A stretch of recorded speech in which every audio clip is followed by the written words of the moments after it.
Welcome in. This is the Meyer Show. A lot of exciting and interesting stuff to get to today, so we're going to jump right into it. I want to start off with something that's just, I don't even know what to make of it. It's just the Dems just keep backing themselves into a corner. So Adam Schiff admits in the Senate trial that this whole impeachment thing is about stopping from Trump being reelected. It's like, well, we definitely did not know that from the start. So the Dems just keep walking themselves back further and further into a corner. And they're finally exposing themselves. Like, they haven't done it already, but they're admitting the stuff that they're doing. And this is fantastic. They're finally, but most Americans kind of realize that. At least I hope so. I know the majority do. But anyone who's just still believing and falling for all of this and believing Trump has done something impeachable is just nonsense. So this is a piece written in the Daily Wire, and it says House Intelligence Committee Chairman Adam Schiff, who is serving as a Democratic impeachment manager during President Donald Trump's Senate impeachment trial, admitted on Wednesday that Democrats' partisan impeachment was about stopping the president from being reelected. The House did not take this extraordinary step lightly, Schiff began. As we will discuss, impeachment exists for cases in which the conduct of the president rises beyond more policies, disputes to be decided otherwise and without urgency at the ballot box. Instead, we are here today to consider a much more grave matter, and that is an attempt to use the powers of the presidency to cheat in an election, Schiff continued. For precisely this reason, the president's misconduct cannot be decided at the ballot box, for we cannot be assured that the vote will be fairly won. So here is Adam Schiff talking about this. The House did not take this extraordinary step lightly. As we will discuss, impeachment exists for cases in which the conduct of the president rises beyond mere policies, disputes to be decided otherwise and without urgency at the ballot box. Instead, we are here today to consider a much more grave matter, and that is an attempt to use the powers of the presidency to cheat in an election. For precisely this reason, the president's misconduct cannot be decided at the ballot box, for we cannot be assured that the vote will be fairly won. In corruptly using his office to gain a political advantage, in abusing the powers of that office in such a way to jeopardize our national security and the integrity of our elections, in obstructing the investigation into his own wrongdoing, the president has shown that he believes that he's above the law and scornful of constraint. As we saw yesterday on the screen, that under Article 2, he could do anything he wants. Moreover, given the seriousness of the conduct at issue and its persistence, this matter cannot and must not be decided by the courts, which, apart from the presence of the Chief Justice here today, are given no role in impeachments in either the House or the Senate. Being drawn into litigation taking many months or years to complete would provide the president with an opportunity to continue his misconduct. He would remain secure in the knowledge that he may tie up the Congress in the courts indefinitely, as he has with Don McGahn, rendering the impeachment power effectively meaningless. I mean, this dude, he is just something else. He's a very, very dishonest person, very dishonest, and he kind of sugarcoated what he was really saying, how this is urgency, president rises beyond mere policies. I mean, come on. It's just, the Democrats love just showing and playing the fear card. I guess you can call it, right? The fear card. They're trying to make people, this president's such a scary person. He has to get out of office immediately, even though they waited 33 days to turn over the articles of impeachment to the Senate. Yep. All right, it continues, saying numerous top Democrats have essentially admitted that their pursuit of having Trump removed from office was about stopping him from being reelected.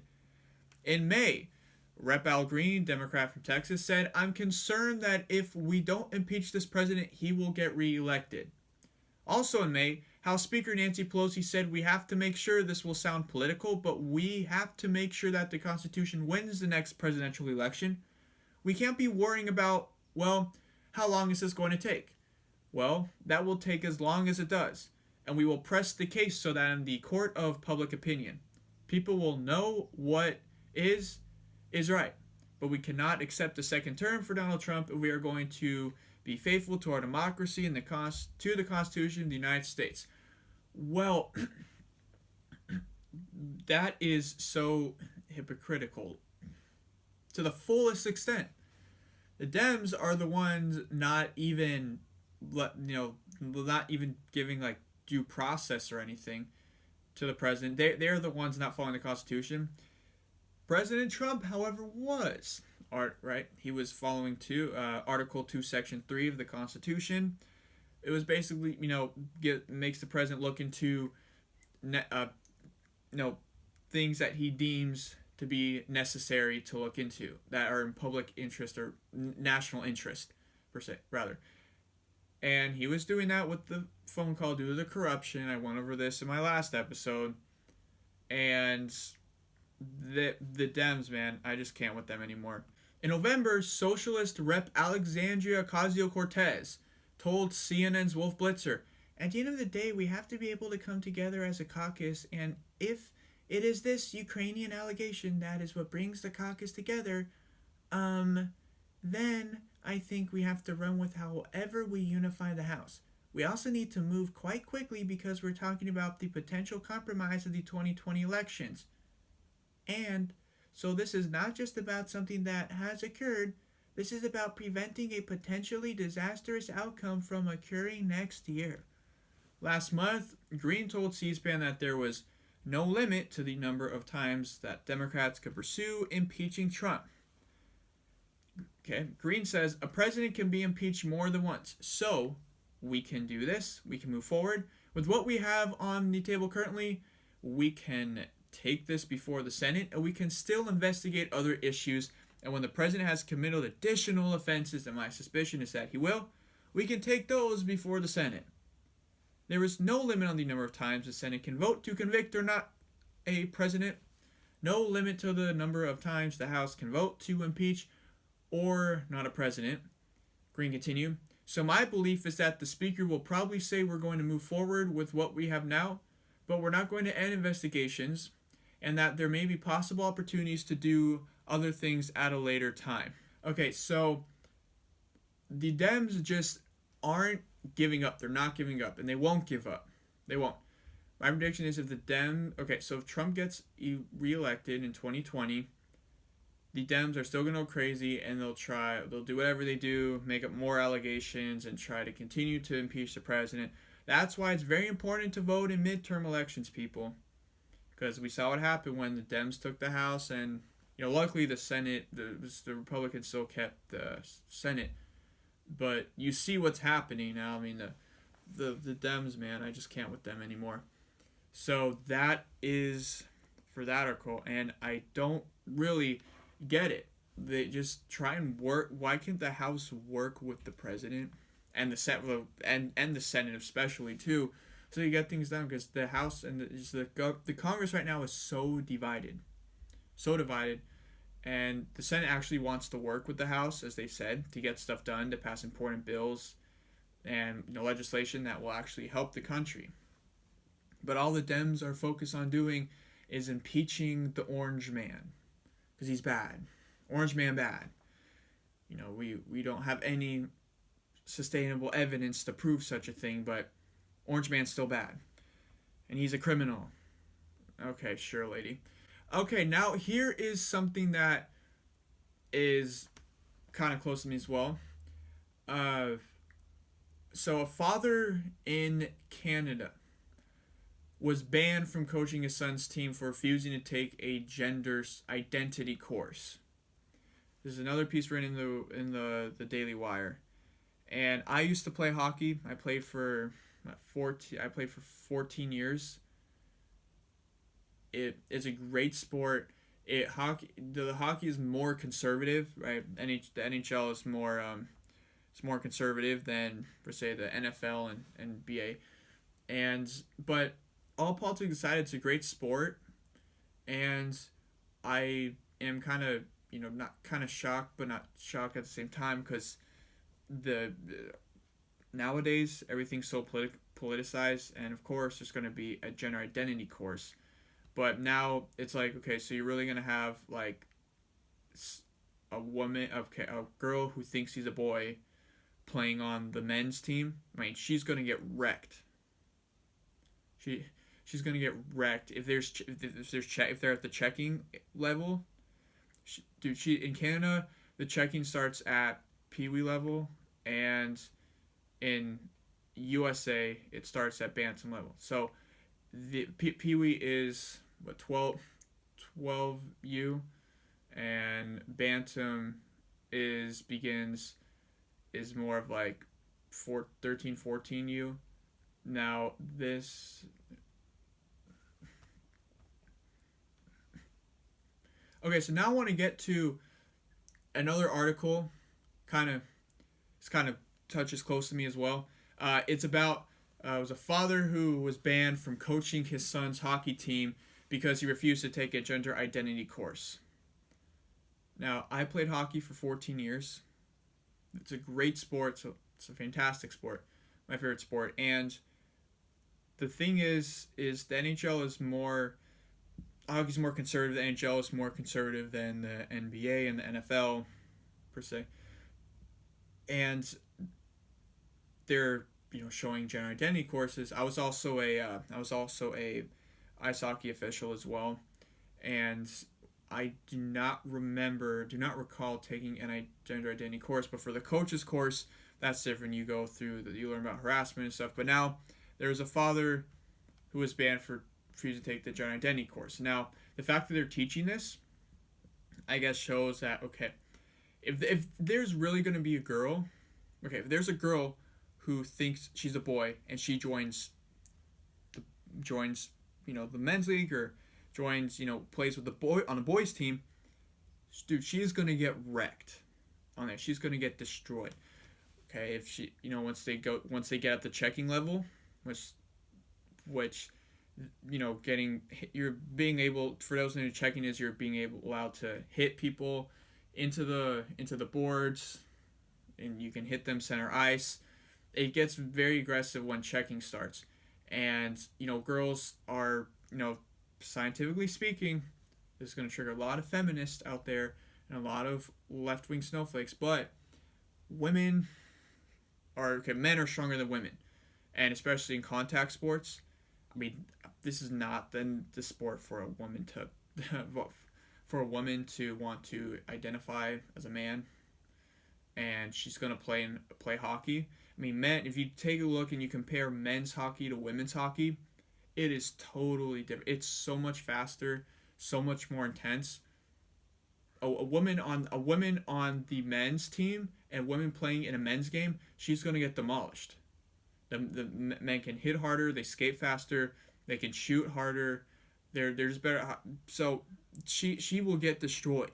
I'm just putting this out there if they're having a transgender man on the team. So this says, according to a report, a father who had assisted as a volunteer in coaching his son's hockey team for 3 years has been barred from coaching because he refused to take a mandatory gender identity training course.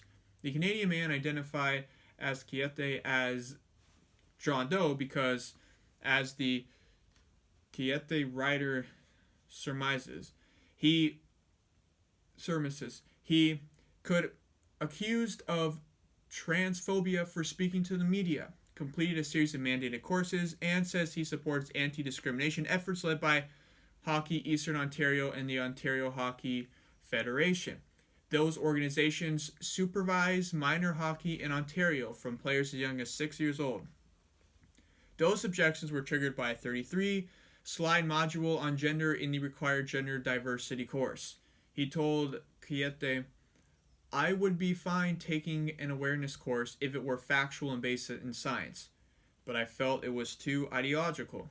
Now he states, I can't coach, I can't be on the bench, I can't help on the ice, even just the help on the ice. You need this training. So really, there's a lot of fathers. I mean, the majority of coaches, especially growing up, their sons are on the team, or if they're coaching a girls' team, their daughters are on the team. But their coaches' children are usually on the team, and they'll go. They'll either be the coach, assistant coach. They'll help out open the doors on the benches. They'll help give water to the players.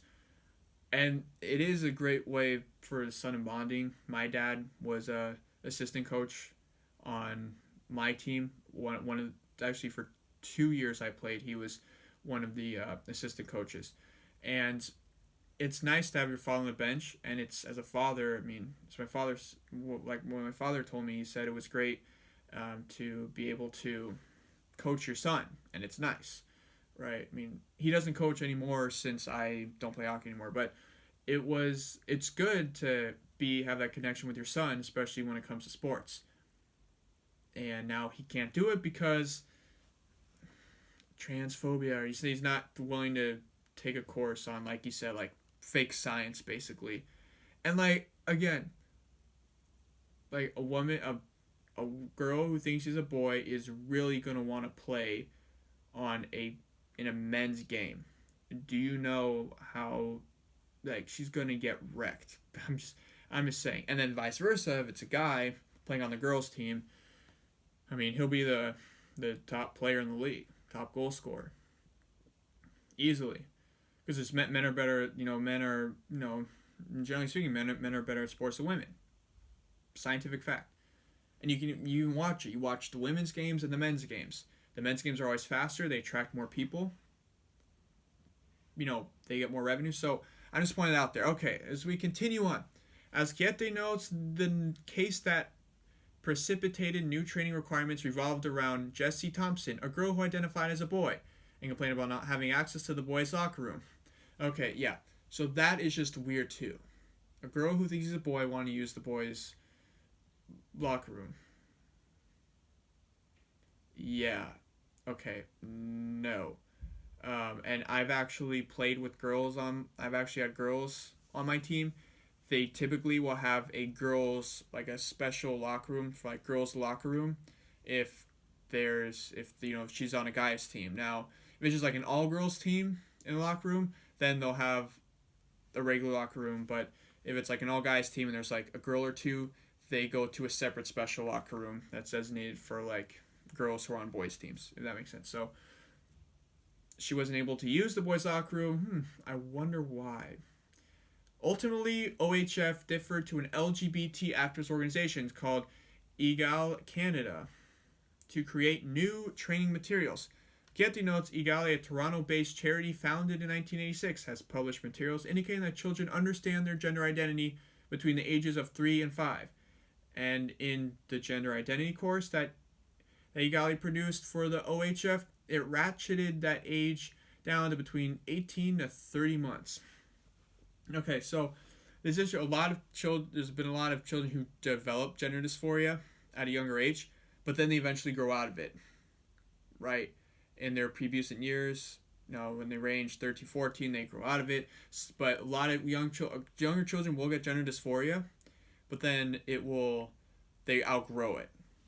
A lot of them. So it's not like it sticks with them. So it's like, okay, so what if so let's say I think I'm a girl, and then I go play on the girls' team. Okay, well then let's say I'm 4, and then I'm a girl. I think I'm a girl, and I play with the girls' team, and then suddenly I outgrow it. I'm like, what? I'm a guy.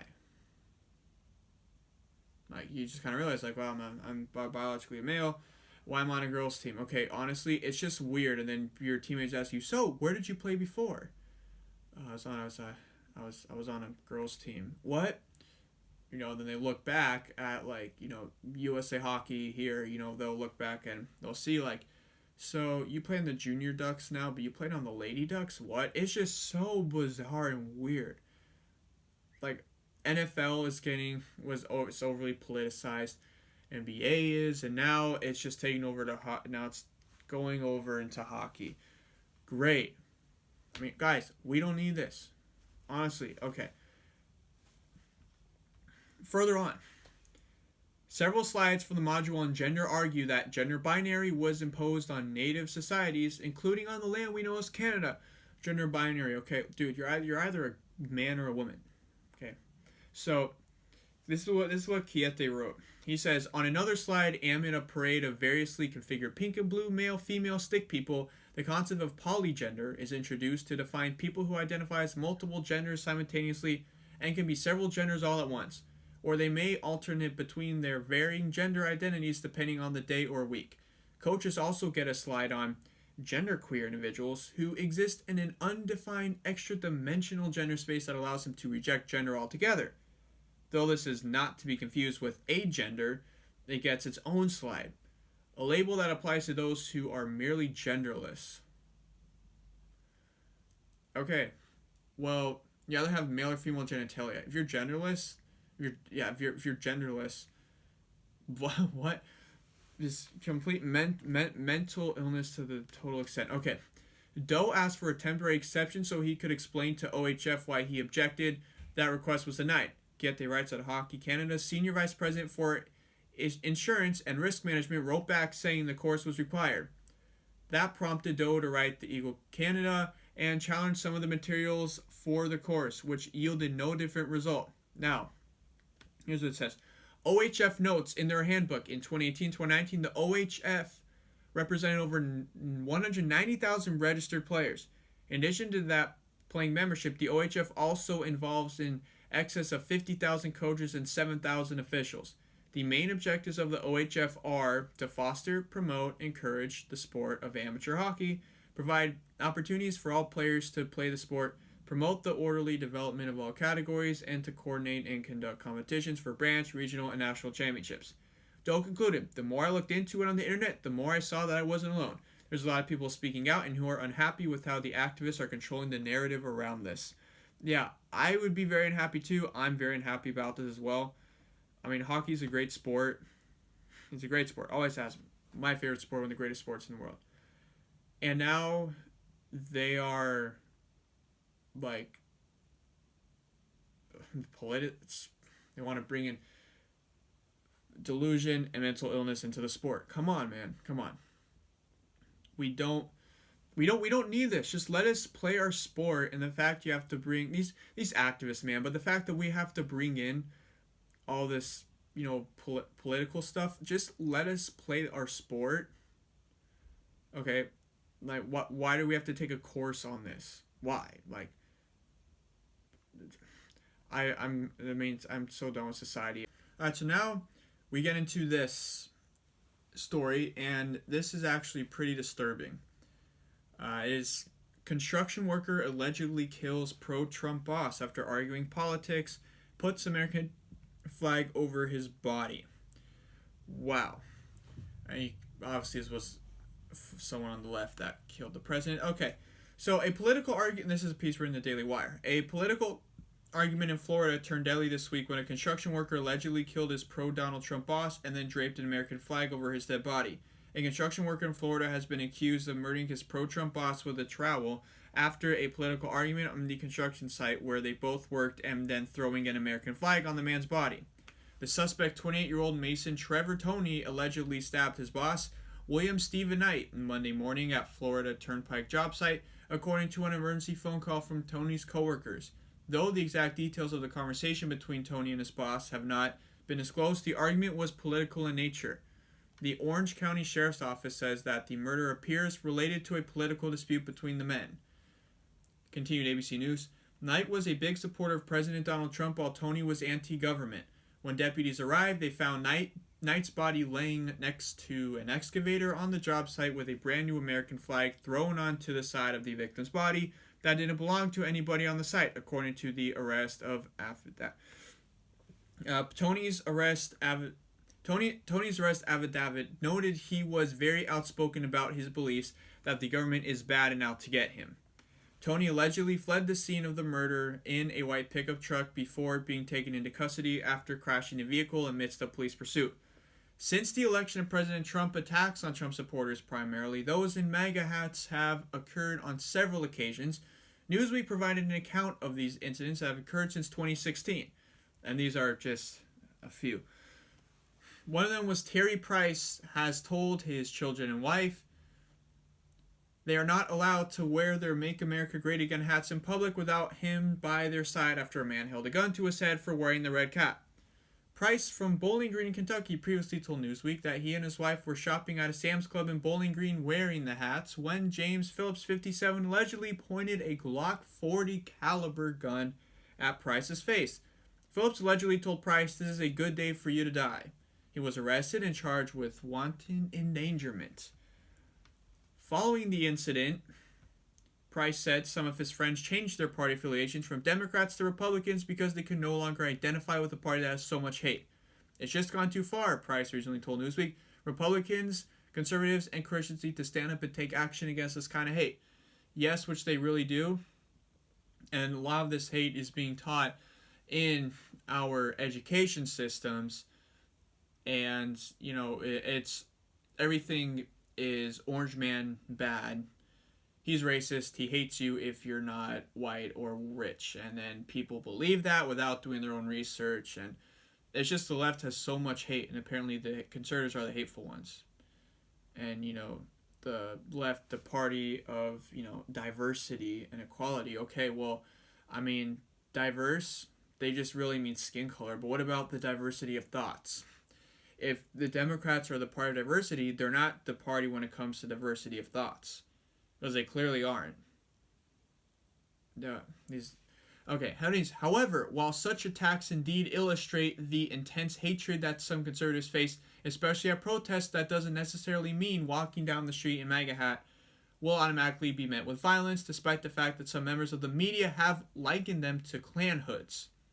Yeah, the media mob, man, they suck. In fact, writing for Los Angeles Magazine, Joel Stein wore a MAGA hat to one of the most left-wing restaurants in Los Angeles and was pleasantly surprised that nobody confronted him. Now I have worn, I wear an ICE hat and Border Patrol hat to school every day. I have not yet worn a Trump hat. The only comment I've gotten I've gotten a lot of comments from some people saying I like your hat. But I got one guy, this gay guy, yelled at me in the hallway. And he said to me, "F ICE," but he said the actual word. And then I turn around and look, and then it's just him staring at me as he was opening the door to his classroom. So his entire class heard him yell that. And I was literally laughing the whole day. For the rest of the day, I couldn't stop laughing. So, alright, anyways, that's all we have time for. But before I leave, I just want you guys to go and subscribe to our YouTube channel and go listen to our podcast. And you can find it ranging on Apple Podcasts, Spotify, Anchor, RadioPublic, Pocket Casts, and any other podcast platform that you may listen to. And you should also go to our Instagram page and follow our page there at TMShow20. So you can DM us a question. You can get exclusive content, photos, and including live Q&As and discussions. Go to it now. And also, I should mention, YouTube, you get the show ad-free. So go subscribe to the Tucker Meyer Show on YouTube. Listen to our podcast on any available platform near you. And go to our Instagram page. I'm Tucker Meyer, and this is the Tucker Meyer Show.